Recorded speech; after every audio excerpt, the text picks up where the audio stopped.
Rent-to-rent is one of the most talked about strategies in property, but also it's one of the most misunderstood. Some people make it sound easy, others make it sound risky or even dodgy. So in this video, I'm going to show you exactly how it works step by step, how to stack the numbers up, and the most common mistakes beginners make so you don't lose money. Well, traditional property investment, buy to let, is where you buy the property and you rent it out, right?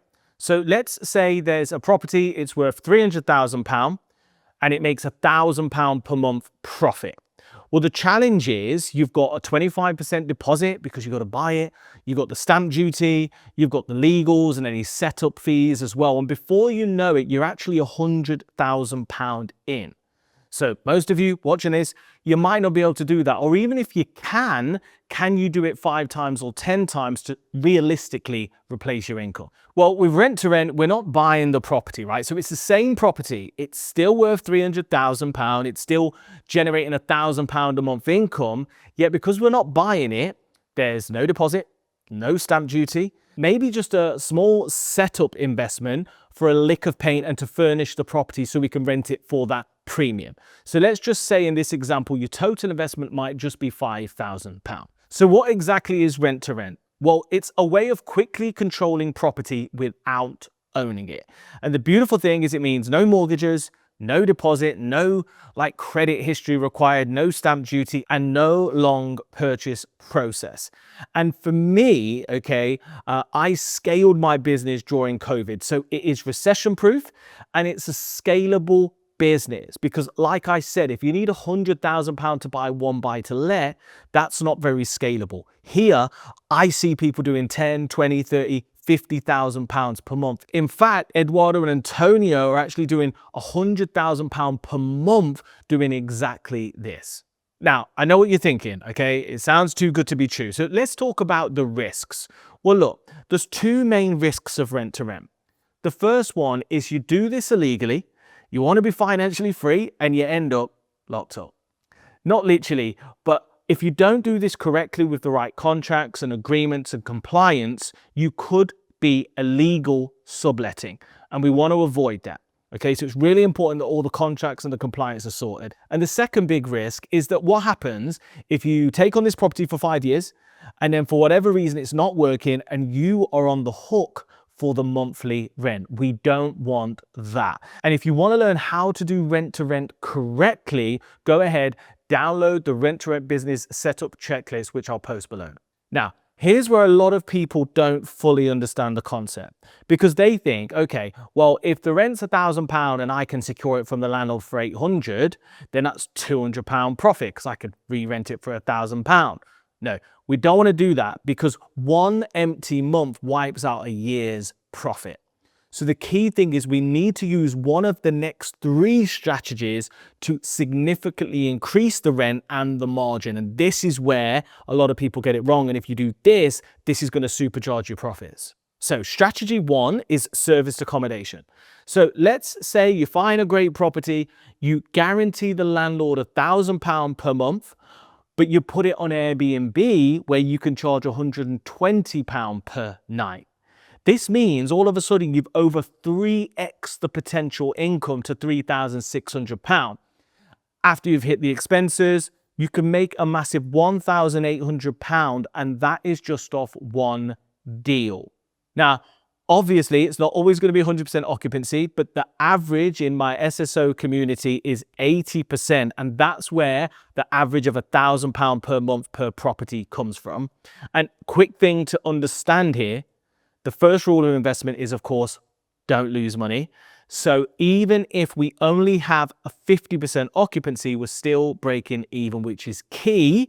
Okay. And if you're thinking, oh, but isn't serviced accommodation Airbnb loads of hard work? No, because we fully systemize it so you can do it remotely from anywhere in the world. The second strategy we can do to significantly supercharge the income from a property is HMO. In other words, a house share. So let's say you find a property, it's a 5-bed property, you pay the landlord £1,000, but then you split it into 5 lettable rooms.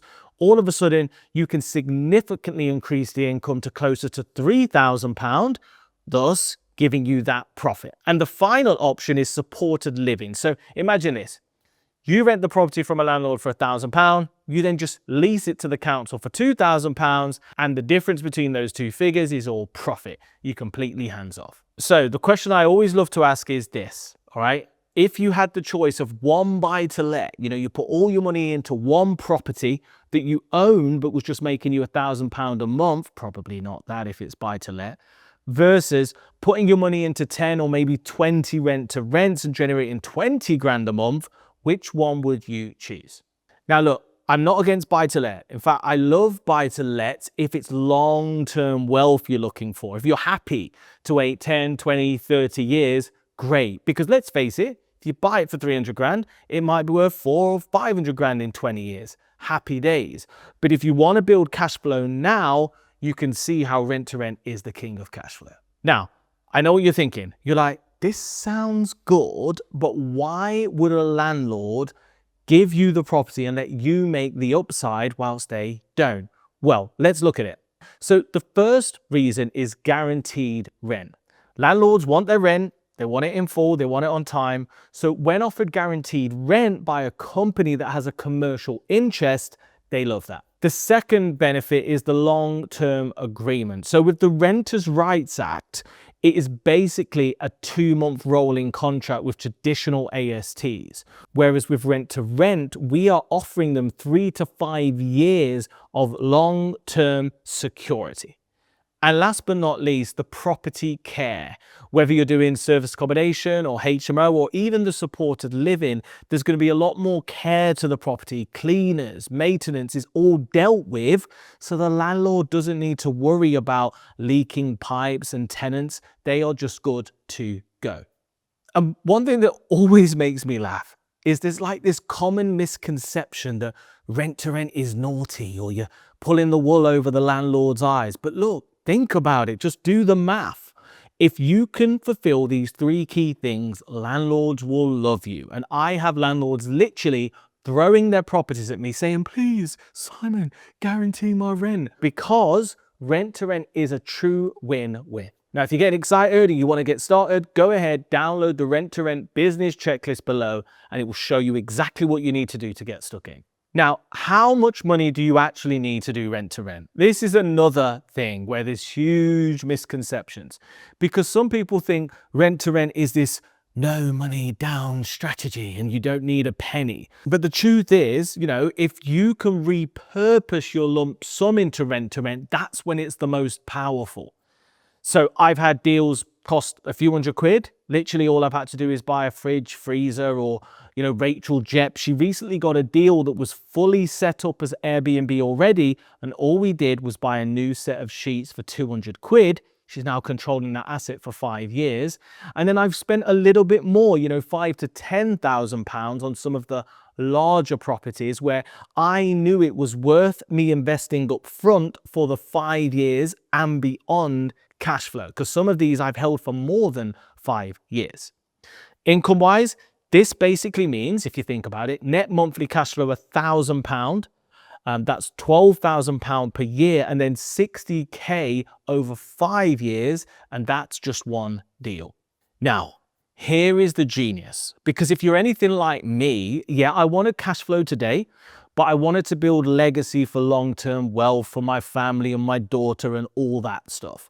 So what I actually recommend you do is you get to 25k a month gross revenue and then plow this money into legacy wealth. This means you can now go back to buy to let and reinvest the profits so that you own the asset, and then you get the best of both worlds because you've got the cash flow, but you're also building an asset base for legacy wealth. And that is Rent to Rent 2.0, and that is what a lot of people miss.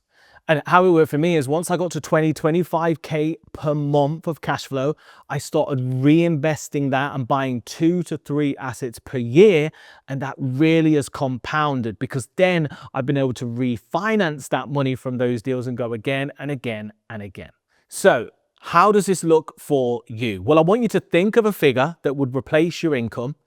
And I want you to divide that figure by £1,000, and that's going to give you the number of deals you are going to need.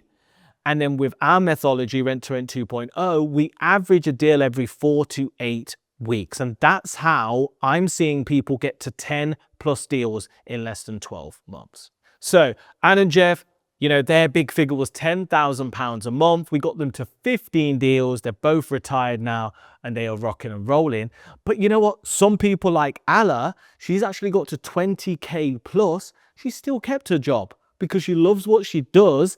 She doesn't need the cash flow from her rent-to-rent portfolio. She just reinvests that into property for her 3 sons. So once again, if you like your job, you could just use the money and reinvest to grow assets faster. So how exactly does it work? So once you understand what rent to rent is, the next question is, okay, well, how does it actually work? How do I get one of these properties? And honestly, the process is actually much simpler than most people think.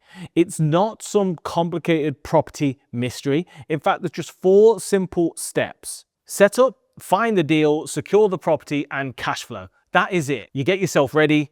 You find a property that works, you agree the deal with the right contracts, and then you operate it so it produces monthly income and set up systems so it frees up your time.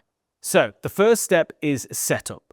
When I started, I was just winging it, okay? I was out there trying to fake it before I made it and all that type of stuff. But the problem was landlords would see through it. So we need to create the right foundations from day one and the compliance so that you're ready to move on to step 2. Step 2 is to find the deal, okay? It sounds simple enough. Well, do you know what? It is simple. All we need to do is do the analysis on your location to find the most profitable deals, and then we need to go out there sourcing and having those initial conversations. The third step is to secure the property. And this is the part where it starts to get real because you're about to get your first set of keys. Now, here, compliance and contracts are key because we want to negotiate the best possible terms to make this deal as profitable as possible for as long as possible. And lastly, step 4 is when we turn that property into monthly cash flow. And once we're generating over £1,000 a month, that's when we rinse and repeat. Now listen, £1,000 for me is the average we see in the community. But if you do this stuff right, I've seen deals earn 2,000, 3,000 and even more through using some of the creative strategies we use. So that is what rent to rent actually is. It's not a loophole. It's not a shortcut that means you avoid doing the work. And it's not passive income from day one. It's a property business built around control. You control the property, you solve a problem for the landlord, you create a better use for the asset, and you keep the profits. Now, if you haven't already, go ahead and download the Rent to Rent setup guide below. And if you want to learn how to find your first deal on Rightmove, watch this video.